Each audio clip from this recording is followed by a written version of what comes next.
আসসালামু আলাইকুম সবাইকে।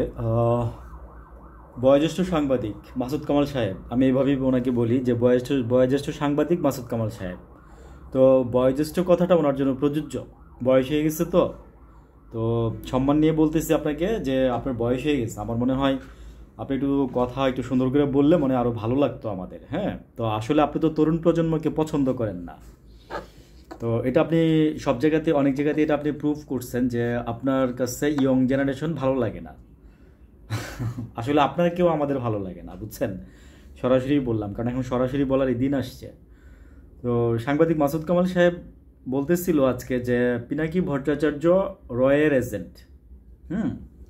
তো আমি আপনাকে একটা কোয়েশ্চেন করি মাসুদ কামাল সাহেব, যে আপনি কিভাবে জানলেন যে পিনাকি ভট্টাচার্য একজন রয়ের এজেন্ট?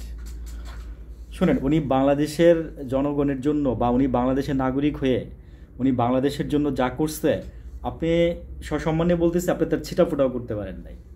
বুঝছেন? মানে যেটা সত্যি সেটাই বলতেছি আমি আপনাকে। আপনি খবর নেন। আপনি তাল গাছটা যদি ডাব গাছ বানায় দেন, ডাব গাছটা যদি তাল গাছ বানায় দেন জোর করে, মানুষ তো সেটা খাবে না ভাই মাসুদ কামাল সাহেব। মানুষ এটা খাবে না। তো আপনি কথা বলবেন একটু মানে চিন্তা করে। আমি আপনাকে একটা মানে ছোট মানুষ, আমি আপনাকে একটা উপদেশ দিলাম। আপনি আমার অনেক কিছু বলতে পারেন, আমি আপনাকে স্বাগতম জানাইতেছি, আপনি আমার বলে যায়েন, আমি শুনতে চাই। তো আমি আপনার সম্পর্কে আর অনেক আগেও বলছি। আপনি আপনার খুব মানে কি যেন বলে, মানে আপনার খুব পালপিটেশন যে ইয়ারা টাকা পায় কোথায়। হ্যাঁ, সমন্বয়করা টাকা পায় কই? আপনি শুরু করছেন ওইটা দিয়ে ফার্স্টের দিকে, ও আজকে থেকে 3-4 মাস আগে। তো এই সরকার যাওয়ার পরে আপনি না, আওয়ামী সরকার যাওয়ার পরে আপনি আওয়ামী সরকারের ফার্স্টে 2-1 মাস চুপ ছিলেন।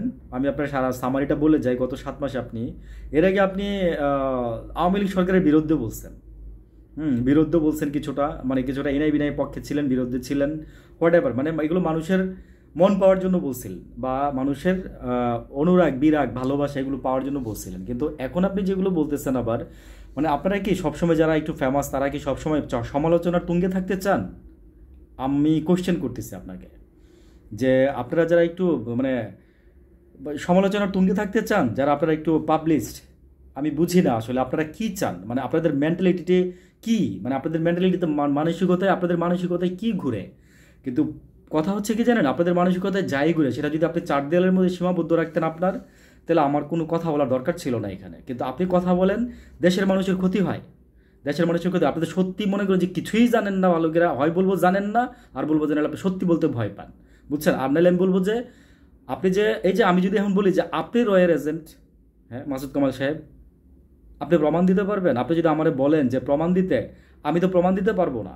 কথার কথা, আমি যদি আপনাকে বলি পিনাকি ভট্টাচার্য রয়ের এজেন্ট, তো আপনি যেটা কথাটা বলছেন তা আপনার উচিত ছিল না যে ওনাকে মানে প্রমাণ করে দেওয়া ওইখানে?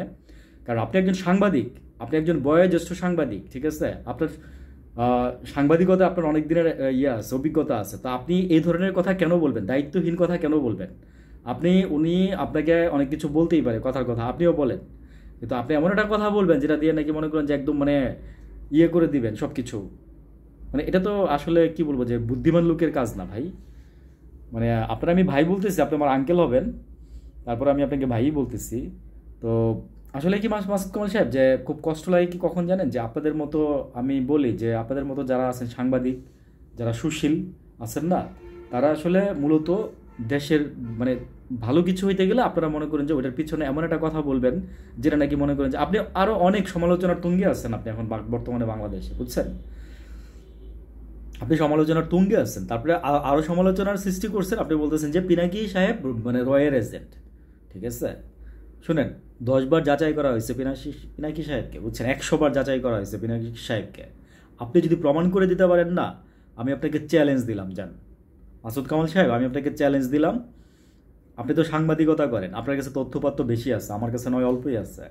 তারপর আমি আপনাকে বলতেছি যে আপনি যদি প্রুফ দিতে পারেন, প্রুফ করতে পারেন, যান, আমি আর এখানে কথা বলবো না, ঠিক আছে? এবং আপনার সম্পর্কে একটা লাস্ট একটা ভিডিও বানিয়ে আপনার সালাম দিয়ে আমি এখান থেকে চলে যাবো, যান, বললাম কথাটা, আপনার আমি ওয়াদা করলাম, ঠিক আছে? কিন্তু যদি না পারেন তাহলে কিন্তু ওই আপনারা আমি মাঝে মাঝে বলতেই থাকবো, আপনি খাইতেই থাকবেন আমার মুখ থেকে, ঠিক আছে?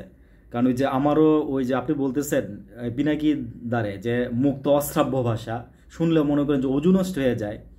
আমি জানি না যে আপনি আসলে কি করেন, মানে হাসিনার মতো তাহাজ্জুদ পড়েন কিনা নাকি না কি পড়েন, আল্লাহ মাফ করুক। কারণ একটা দেশের ভালো যে যখন হয়, যখন আপনি খারাপ কথা বলেন, হ্যাঁ, মানে একটা লোকের নিয়ে, তখন আপনি মানে কোন নামাজের জন্য অজু করেন আল্লাহ তাআলা জানে। সরি ফর দ্যাট, আমি ক্ষমা চেয়ে নিচ্ছি প্রথমেই, আপনার ব্যক্তিগত বিষয়, তারপরে আমি বললাম কথাটা। কেন বললাম যে, কারণ কথাটা বলা দরকার ছিল মানুষকে বোঝানোর জন্য যে আমরা আসলে চিন্তা চেতনায় কি রাখি, মুখে কি বলি, আর মানে জাস্ট করতেছি কি। আপনার একটা মুখের একটা কথা, আপনার মনে করেন যে মানুষ, যারা সাধারণ মানুষ, যারা অ্যানালিসিস করতে জানে না, তারা কিন্তু বিলিভ করবে, বিকজ আপনি সাংবাদিক। তো কিসের জন্য আওলা জ্বালা লাগাইতেছেন দেশটার মধ্যে? মানে খুব মজা লাগে, আমার মনে হয় মজা লাগে আপনাদের, বুঝছেন? আর এই মজাগুলো পান বলেই মনে করেন যে আপনারা এগুলো করেন, কিন্তু আপনাদের রিয়াক্টে দেখছেন, হ্যাঁ আছে। ওই যে বললাম 60,000 যে মনে করেন যে বুয়া মানে ফেসবুক পেজ এখনও আছে, এগুলো এখনও মানে সজীব আছে।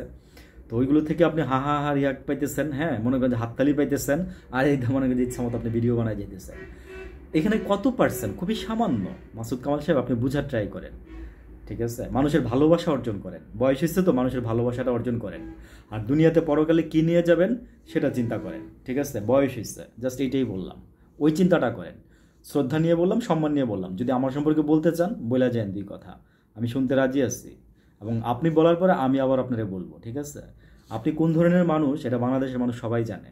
আমি আপনার সম্পর্কে কথা বলতাম না, খুব কম কথা বলছি, কিন্তু আপনি এমন আস্ফলন টাইপের কথাবার্তা বলেন, আস্ফলন টাইপের কথাবার্তাই বলবো আমি, যে মানে শুনলে তখন মনে করেন যে মাথা ঠিক থাকে না, তখন মনে হয় যে আপনারা 2টা কথা বলতেই হবে, বুঝছেন? আর ওই যে পিনাকিতে আপনারা ধরছে না সালি দিয়া, উনি যারে ধরে তারা তো বুঝেনি, আপনি ওই ক্ষোভেই তো কথাগুলো বলতেছেন। আর উল্টাপাল্টা বললেন না, আর উল্টাপাল্টা বললেন না, মানে চিন্তা করে স্বাভাবিক সেন্সে কিছু কথাবার্তা বলেন যেগুলো মানুষের কাছে গ্রহণযোগ্য হবে, ঠিক আছে? বিনা টাকায় উপদেশ দিলাম, হ্যাঁ? ভালো থাকেন, আসসালামু আলাইকুম।